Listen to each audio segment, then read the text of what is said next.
ঢাকা বিশ্ববিদ্যালয় কেন্দ্রীয় ছাত্র সংসদ ডাকসুর কার্যনির্বাহী সদস্য পদ থেকে পদত্যাগ করার সিদ্ধান্ত নিয়েছে সর্বমিত্র চাকমা। ঢাকা বিশ্ববিদ্যালয় শিক্ষার্থী ২ নামে ঢাকা বিশ্ববিদ্যালয় শিক্ষার্থীদের ফেসবুক গ্রুপে দেওয়া এক পোস্টে এমন তথ্য জানিয়েছেন তিনি।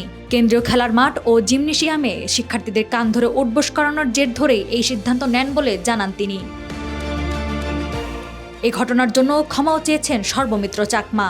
এছাড়া বহিরাগতদের অবাধ অনুপ্রবেশ ঠেকাতে প্রশাসন ব্যর্থ উল্লেখ করে তিনি লেখেন, ঢাকা বিশ্ববিদ্যালয়ের শারীরিক শিক্ষা কেন্দ্রের মাঠটি শুধু বিশ্ববিদ্যালয়ের শিক্ষার্থীদের জন্য।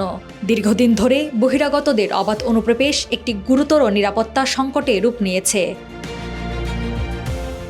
সর্বমিত্র বলেন, এই প্রশাসনিক ব্যর্থতা ও নিরাপত্তাহীনতার মধ্যে পরিস্থিতি সামাল দিতে গিয়ে আমি বহিরাগতদের প্রবেশ ঠেকানোর উদ্দেশ্যে তাদের কান ধরে উঠবোস করাতে বাধ্য হই। এটি কোনোভাবেই আমার প্রত্যাশিত বা কাম্য আচরণ ছিল না।